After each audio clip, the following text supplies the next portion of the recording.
aussi l'aspect ergonomie dans le sens utilisation générale, par exemple en plein soleil, une des autres raisons pourquoi je suis dehors actuellement. En plein soleil, est-ce que ça donne, sachant qu'on a pour les deux Galaxy, on a des écrans AMOLED contre un écran LCD sur le G6, mais un bon écran LCD. Donc voir ce qu'il donne donc, niveau lisibilité au soleil, donc entre les reflets et la luminosité. Une des raisons principales pourquoi je suis passé sur le S9 Plus, pourquoi je voulais passer sur un autre téléphone et pourquoi j'ai pris le S9 Plus, c'est que je voulais le téléphone avec l'écran si possible, enfin le plus lumineux possible, un Android forcément. Je voulais toujours conserver la prise jack, ces 3 téléphones non, le port de carte SD externe, être sur Android et avoir l'écran le plus lumineux et en tout cas le plus lisible possible à l'extérieur. Et des tests que j'ai vus, je vais vous mettre d'ailleurs un lien qui va apparaître hop ici si je dis pas de bêtises, donc avec justement un exemple entre le LG G7 comparativement justement au S9 Plus et sur cette vidéo il n'y a pas photo, le Samsung Galaxy S9 Plus s'en sort beaucoup mieux. Donc tout ça pour vous dire, l'aspect lisibilité extérieure est très important pour moi, en particulier l'aspect visibilité lorsque je pilote le drone. Et donc on va justement utiliser ces téléphones en situation. Alors ce que je vais faire, c'est que je vais prendre en fait la même vidéo, je vais prendre une vidéo avec le S9 Plus, je vais faire mon petit tour en drone. Et ensuite cette vidéo, donc elle aura été capturée comme une capture d'écran au niveau du S9 Plus et je la passerai sur les 2 autres téléphones et on comparera les 3 côte à côte à regarder la même vidéo pour vraiment se donner exactement les mêmes conditions et voir si oui ou non j'ai bien fait d'acheter ce S9 Plus ou si finalement c'est pas ça qui joue beaucoup. On est donc le jour d'après et donc pour voir ce que donne le S9 Plus avec le drone. Donc je vous rappelle, hein, moi c'est celui que j'utilise maintenant, c'est un Mavic Air. Je vous mets hop ici le lien vers le test de ce drone. Donc là on va justement hop lancer l'application, enfin on va d'abord brancher le téléphone, donc avec il est en port USB-C je vous rappelle, heureusement, pas en port propriétaire, donc automatiquement l'application DJI se lance, hop. Voilà, donc là il me demande, non là je suis sur un truc, on s'en fiche, voilà. L'application qui rentre de suite, on voit, je vous montre un peu l'écran, alors il fallait que je rentre dans le drone, je reviens tout de suite pour le drone. Là ce que je vais faire en fait, c'est ce que je vous expliquais avant, je vais enregistrer, donc en fait je vais faire un vol avec ici mon Galaxy S9 Plus, d'accord, et je vais enregistrer ce qui se passe sur mon écran via l'application DU Recorder, donc je la lance, j'enregistre. Et voilà, normalement j'enregistre, on vérifie, c'est en train d'enregistrer. Donc là, tout ce qui se passe sur mon écran, en fait, tout ce où j'appuie et tout ce qui se passe est enregistré. Du coup, je vais aller dans DJI Go. Donc là, vous voyez, hein, par exemple, ce que je disais ou ce que je vais dire plus tard dans la vidéo, c'est que c'est bien pratique d'avoir ici le format paysage, d'accord, l'écran qui passe de portrait à paysage.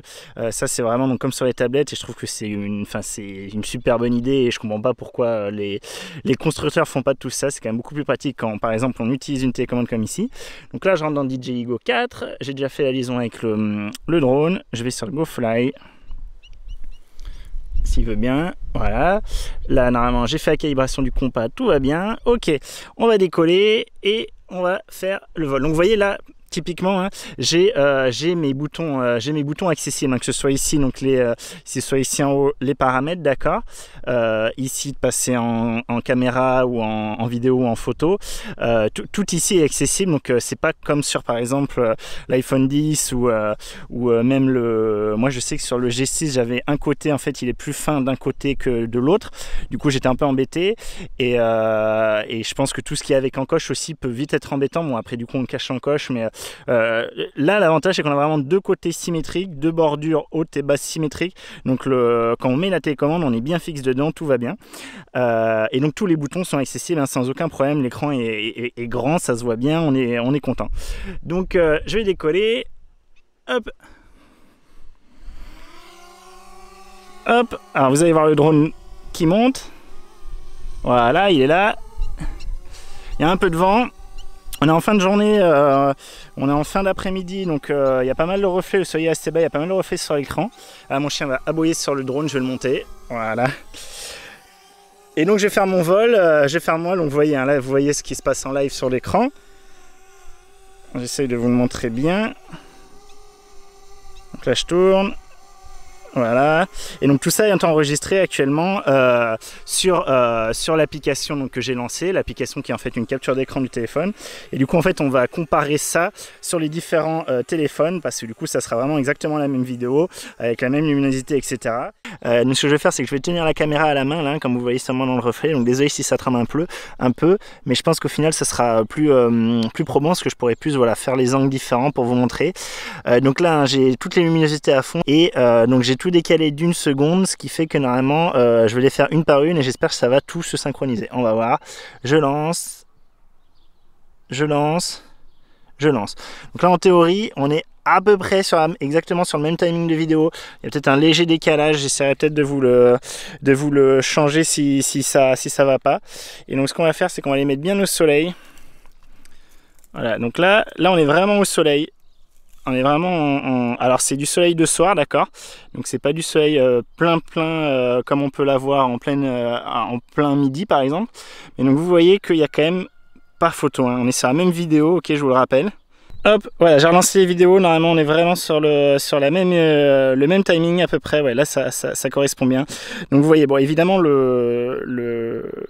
la molette joue, hein, ça se voit clairement. Moi je pense que vous voyez bien que le S9 Plus est bien plus visible que le G6, hein, surtout avec le S7. Donc là vous avez vraiment l'idée, la différence de. Donc là je me mets à l'ombre. Déjà à l'ombre je pense que ça se voit pas mal. Je suis tout réglé en luminosité auto, hein, mais du coup ils doivent tous normalement se réguler en fonction de la luminosité, et on voit que le S9 Plus quand même s'en sort. Alors je vais essayer de le redresser encore une fois pour être le plus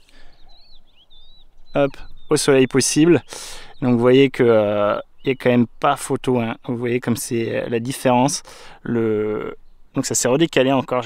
C'est très difficile de les pile en même temps. Mais donc vous voyez que quand même, si on va essayer d'avoir un moment un peu plus stable dans la vidéo. Je pense que c'est quand même très net, hein, la différence de visibilité. Voilà, là on voit très bien mon chien, très bien Chaka. Là on voit beaucoup moins bien, là on voit un peu moins bien. Hop, je me réécarte. Il n'y a quand même pas photo, hein. Le S9 Plus est quand même bien plus lumineux. Donc à ce niveau-là, voilà. Je trouve pas que ce soit flagrantissime dans la vie réelle, mais là le test est quand même clair, hein. Enfin, je me rendais compte que c'était mieux. C'est pas transcendant. Vous voyez, j'ai pas 1000 nits de plus, mais il n'empêche que. Alors là, on va voir la même image, donc ça va être pas mal. Hop. On va avoir la même image, voilà, donc vous voyez la différence, hein. Le S9 Plus domine quand même clairement, même si le S7 reste pas mal. Il domine clairement ces deux copains en luminosité, en lisibilité, voilà, entre la luminosité et la réflexion. Donc ça reste pour moi, je pense, le meilleur smartphone à jour. Enfin au jour d'aujourd'hui, pour comme ça, pour faire du drone, pour bien voir l'écran. Hop, et on va s'arrêter là justement.